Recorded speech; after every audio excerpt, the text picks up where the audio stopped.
कानी बहू।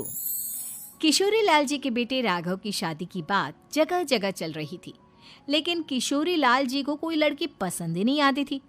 और उसकी एक ही वजह थी, किशोरी लाल जी का लालची होना। उनको लड़की वालों से मोटा दहेज चाहिए था और इसी चक्कर में एक दिन वो एक बहुत पैसे वाले के घर अपने बेटे का रिश्ता लेकर पहुंचे। उस आदमी का नाम था ओम प्रकाश। देखिए किशोरी लाल जी, मेरी एक ही बेटी है और मेरी सारी संपत्ति जायदाद सब कुछ मेरी बेटी नैना का ही है। पापा, नाम से लगता है बहुत खूबसूरत होगी। कितना अच्छा नाम है ना, नैना। ओ, वैसे बात तो सही है आपकी। अब इतना पैसा है, जमीन जायदाद है, इकलौती बेटी, आप भी क्या करेंगे? सब कुछ उसे ही देंगे ना। बिल्कुल ठीक पहचाना आपने। बस बेटी की शादी और सारी जायदाद उसके नाम। पापा, बिना देखे हाँ कर दीजिए ना। इतना अच्छा रिश्ता फिर कहाँ मिलेगा? माला माल हो जाएंगे हम। मैं अपनी बेटी को बुलाता हूँ। अरे नहीं नहीं नहीं नहीं, आपकी बेटी का नाम नैना है, सुनकर ही लगता है बहुत सुंदर होगी।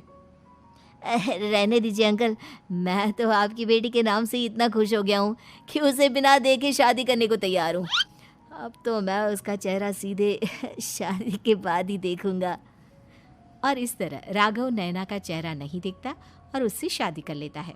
शादी के बाद अपनी सुहाग रात पर जब राघव नैना का घूंघट उठाकर देखता है तो नैना की आंखें बंद थी। कितने खूबसूरत हो तुम नैना, जरा अपनी आंखें खोलकर मेरी तरफ देखो तो सही। नहीं, मुझे शर्म आती है। अरे, मैंने तुम्हें शादी से पहले भी नहीं देखा, और अब अगर तुम आंखें खोलकर मुझे देखोगी भी नहीं तो मुझे अच्छा कैसे लगेगा? इससे पहले कि नैना अपनी आंखें खोलकर राघव की तरफ देखती, अचानक से लाइट चली गई और राघव नैना को पूरी तरह से देख भी नहीं पाया। अगली सुबह नैना राघव के लिए नाश्ता बनाकर लेकर आई।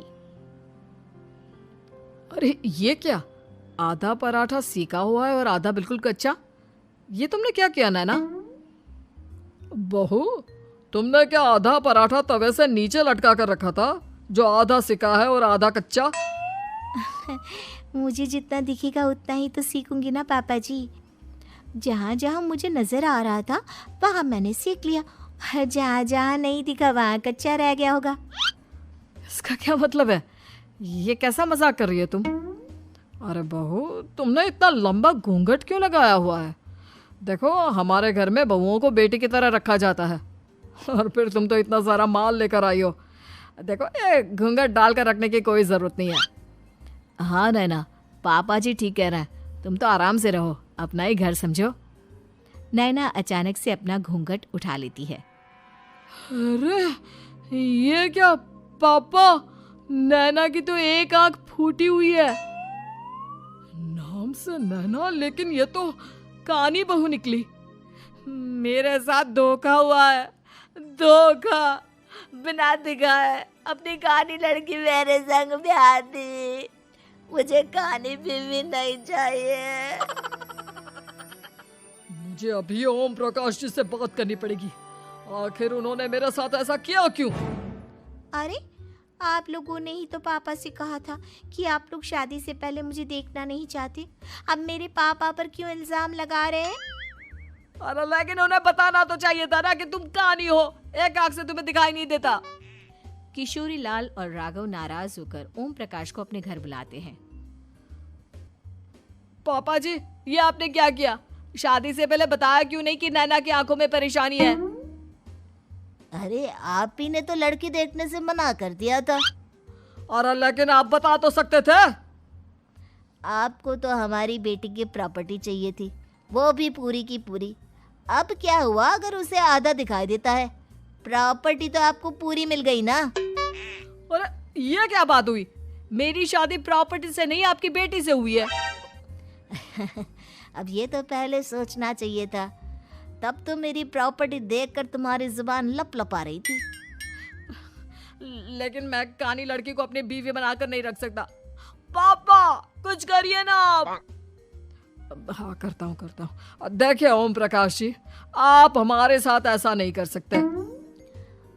और तुम देखो, अगर तुमने मेरी बेटी से शादी तोड़ी ना, तो जो भी प्रॉपर्टी मैंने तुम्हें दी है वो तो पूरी की पूरी वापस ले ही लूँगा, और आधी प्रॉपर्टी तुम्हारी भी लूँगा।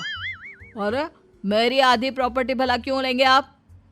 इसलिए क्योंकि मेरी बेटी को आधा नज़र आता है और उसकी नज़र अभी तक तुम्हारी आधी जायदाद पर ही पड़ी है। अब तुम उसे घर से निकालोगे तो कुछ तो लेकर जाएगी ना। और अगर हम आपकी बेटी को अपने घर की बहू बनाकर रखे तो? तो तुम्हारी पूरी प्रॉपर्टी तुम्हारी ही रहेगी, और जो मैंने तुम्हें दिया है ना, उसमें से बस मैं आधा लेकर जाऊंगा। अरे लेकिन अब आप अपनी दी हुई प्रॉपर्टी में से आधी वापस क्यों लेकर जाएंगे? अगर मैं आपकी बेटी को अपनी पत्नी बनाकर रखने को तैयार हूं तो? इसलिए ताकि भविष्य में अगर तुम मेरी बेटी को धोखा दो तो उसके पास कुछ तो रहे जो पति का हो। वैसे मेरे पास तो बहुत कुछ है, लेकिन अपने पति की कोई निशानी तो उसके पास होनी चाहिए ना। अब अगर तुमने मेरी बेटी को कहानी कहा तो तुम्हें प्रॉपर्टी भी कहानी ही मिलेगी, पूरी नहीं। जमाए राजा। किशोरी लाल और राघव समझ चुके थे कि वो बुरी तरह फंस चुके हैं और अब उनके पास वहां से निकलने का कोई चारा नहीं है। अब समझ में आया ना, लालच बुरी बला होती है। एक तो तुम्हें प्रॉपर्टी मिली, ऊपर से बीवी मिली, उसमें तुम्हें नखरे भी दिखाने हैं। आए बड़े, चुपचाप बैठो दोनों। कुछ दिनों के बाद नैना राघव की कार लेकर बाजार घूमने निकलती है और जब कार लेकर वापस आती है, ये क्या? एक तरफ से मेरी गाड़ी पूरी खराब हो चुकी है। लगता है तुमने मेरी गाड़ी को किसी दूसरी गाड़ी के साथ एक्सीडेंट किया है। अरे अरे कितना बड़ा नुकसान कर दिया तुमने बहू। वो क्या है ना पापा जी, मुझे एक आंख से दिखाई नहीं दे रहा था, सामने से गाड़ी आ रही थी। मुझे तो सिर्फ आधा ही दिखाई दिया और वो गाड़ी मेरी कार से रगड़ते हुए निकल गई। अब मैं क्या करूं बताओ? आप इसे ठीक कराने के पैसे कौन देगा? तुम्हारे पापा? तुमने मुझसे इस तरह से बात की? अभी रुको। नैना राघव की शिकायत ओम प्रकाश को कर देती है। देखो राघव, अब जो मेरी आधी प्रॉपर्टी तुम्हारे पास थी ना, उसमें से आधी और मैं लेकर जाऊंगा, क्योंकि तुमने मेरी बेटी को डांटा। अरे नहीं नहीं पापा जी, गलती हो गई, माफ कर दो। गलती की तो कोई गुंजाइश ही नहीं। अगली बार मेरी बेटी को डांटा तो बची हुई आधी में से आधी और ले जाऊंगा। लालच के चक्कर में हम दोनों ने बहुत बड़ी गलती कर दी बेटा। एक तो तुम्हें कानी बहू मिली और ऊपर से जो माल मिला वो भी काना। इस तरह राघव की हर एक गलती पर ओम प्रकाश उसकी प्रॉपर्टी का आधा आधा हिस्सा लेकर अपना सारा माल वापस ले गया और राघव को कानी बीवी से काम चलाना पड़ा। भाई लालच वाकई में बुरी बला है।